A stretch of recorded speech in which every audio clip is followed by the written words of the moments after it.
Hello guys, welcome to the channel. News और update के इस सेशन में आपका स्वागत है। तो पहले न्यूज़ स्टार्ट करते हैं कुछ लीडिंग प्लेयर्स से, जिनमें एक अच्छा उछाल पिछले कुछ हफ्तों के हाईज तक जाने पर देखा गया है। मैटिक, गत दिनों मैटिक का मूव पिछले 3 दिनों के हाई पर पहुंच गया।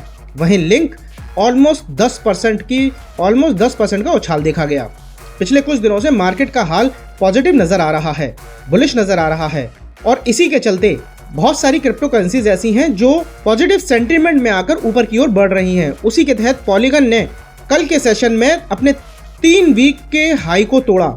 चेनलिंक भी कल के दिन ग्रीन में ट्रेड कर रहा था। इसमें करीब 10% का उछाल देखा गया। ओवरऑल क्रिप्टो मार्केट के सेंटीमेंट की बात करें तो कल क्रिप्टो मार्केट में 3% से ज्यादा का उछाल देखा गया। तो अगली न्यूज है मास्टर कार्ड को लेकर। मास्टर कार्ड ने अनाउंस किया है कि ब्लॉकचेन सर्विलांस टूल वो इंटीग्रेट करेगा बैंकों के लिए क्रिप्टो से जुड़े ट्रांजैक्शन के लिए ब्लॉकचेन निगरानी टूल को अपनी सर्विसेज में इंटीग्रेट करेगा। मंगलवार को multinational financial company corporation master card ने यह खुलासा किया कि क्रिप्टो सिक्योर नाम का एक क्रिप्टो मॉनिटरिंग प्रोडक्ट है। उसे क्रिप्टो से रिलेटेड ट्रांजैक्शंस को सिक्योर करने के लिए बनाया गया है। उसे वो अपनी सर्विसेज में इंक्लूड कर रहा है। इस क्रिप्टो सॉफ्टवेयर का उद्देश्य बैंकों, क्रिप्टो केंद्रित डेबिट कार्ड जारीकर्ताओं को धोखाधड़ी से बचाने के लिए, क्रिप्टो की लेनदेन की पहचान करने के लिए उन्होंने ये सॉफ्टवेयर इंटीग्रेट किया है, ताकि उनका एल्गोरिदम क्रिप्टो में होने वाले फ्रॉड को नियंत्रित कर सके, उसके सही लेनदेन की पहचान कर सके। मास्टर कार्ड जैसी बड़ी कंपनी क्रिप्टो की सिक्योरिटी के लिए भी कदम उठा रही है, जो बहुत अच्छा है और लोगों को इससे अवेयर होने की जरूरत है, क्योंकि ओवरऑल क्रिप्टो का फ्यूचर बहुत ब्राइट है। लोग आज नहीं तो कल इसको अडॉप्ट करेंगे ही, और उसके लिए तैयारी आज से ही करनी है, और वही काम मास्टर कार्ड ने शुरू कर दिया है। तो अगली न्यूज है रशिया से। जैसा कि हम सब जानते हैं कि रशिया और यूक्रेन के युद्ध में क्रिप्टो करेंसी का एक बहुत बड़ा रोल अदा हुआ है, चाहे वो रशिया की तरफ से हो चाहे वो यूक्रेन की तरफ से हो। दोनों को ही लोगों ने क्रिप्टो करेंसीज में अपने अपने हिसाब से फंडिंग की है।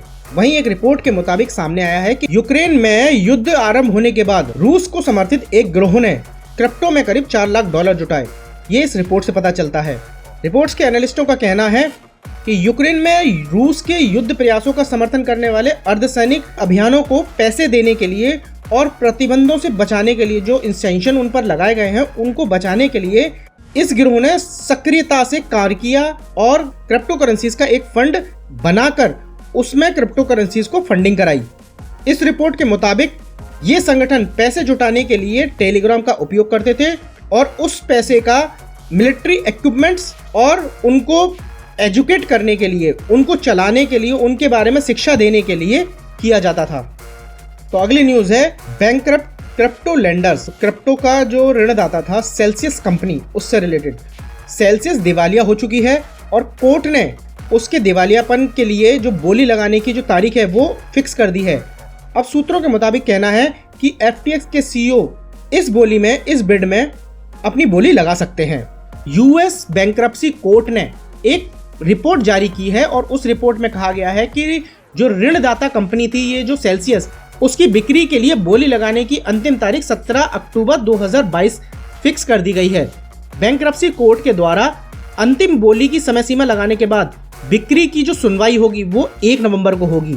पिछले हफ्ते एक रिपोर्ट में कहा गया था कि FTX के CEO और को फाउंडर सैम बैंकमैन-फ्राइड पिछले महीने वॉइजर डिजिटल की संपत्ति के लिए बोली लगाने के बाद उन्होंने उसे जीत लिया था।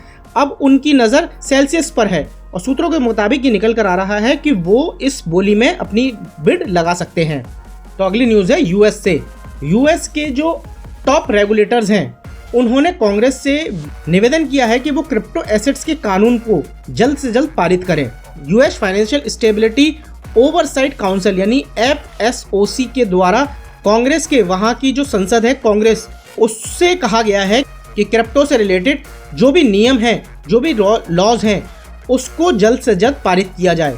ट्रेजरी सचिव जेनेट येलेन ने कहा है कि क्रिप्टो परिसंपत्ति गतिविधियां US फाइनेंशियल स्टेबिलिटी के लिए खतरा पैदा कर सकती हैं अगर उनका जो ट्रेडिशनल सिस्टम है वो इस नई प्रणाली से, क्रिप्टो की नई प्रणाली से इंटरकनेक्शन नहीं होता है। तो अमेरिकी संसद में बैठे बुद्धिजीवी गण, नेतागण और वहाँ की जो सरकार में रेगुलेशन बॉडी है, वहाँ पर बैठे अधिकारी भी जानते हैं कि क्रिप्टो से रिलेटेड जो लॉज हैं उनको उन्हें लीगल करना पड़ेगा और कहीं ना कहीं उसे जल्द से जल्द इम्प्लीमेंट में लाया जाएगा, वरना इसका असर उनकी आर्थिक अर्थव्यवस्था पर भी देखने को मिल सकता है। यूएस की इकोनॉमी के मुख्य स्तंभ यूएस डॉलर के बारे में कई सारे प्रेडिक्टर्स हैं, कई सारे अर्थशास्त्री हैं जिन्होंने पहले ही अनाउंस कर दिया है कि कहीं ना कहीं यूएस डॉलर क्रैश के कगार पर है। तो अगली न्यूज़ भी यूएस को लेकर है, जिसमें फेड द्वारा ब्याज दरों को बढ़ाने को लेकर संयुक्त राष्ट्र ने भी अपनी चिंता व्यक्त की है और संयुक्त राष्ट्र ने भी आग्रह किया है कि फेड जो ये ब्याज दरें बढ़ा रहा है उसको सस्पेंड कर दिया जाए। व्यापार और विकास पर यूनाइटेड नेशन कॉन्फ्रेंस ने चेतावनी दी है कि अमेरिकी रिजर्व के द्वारा जो ब्याज दरों में बढ़ोतरी की जा रही है या उसकी अनाउंसमेंट किया जा रहा है या बढ़ोतरी की ओर बढ़ रहे हैं, और उसके साथ जो अन्य सेंट्रल बैंक है दूसरे देशों के, उनके द्वारा ब्याज दर बढ़ने से वैश्विक ग्लोबल इकोनॉमी पर नेगेटिव असर पड़ सकता है। यूएन के इस ग्रुप के द्वारा कैलकुलेट किया गया है, गणना की गई है कि फेड द्वारा जो भी वृद्धि के लिए ब्याज दरों में बढ़ोतरी की जा रही है वो जो विकसित देश हैं उनके आर्थिक उत्पादन में 0.5% की गिरावट दर्ज की जाएगी। इसके साथ ही गरीब देशों के लिए जो वस्तु हैं और उनकी जो सेवाएं हैं, सर्विसेज हैं, उसकी बिक्री का मूल्य 3 साल की अवधि के लिए 0.8% तक कम हो सकता है, जो उन गरीब देशों के लिए और उन देशों की इकोनॉमी के लिए क्राइसिस का कारण बन सकता है। तो गाइज, ये थी आज की न्यूज़ और अपडेट। न्यूज़ और अपडेट के सेशन में कोई सुझाव या सजेशन हो तो हमें ज़रूर बताएं।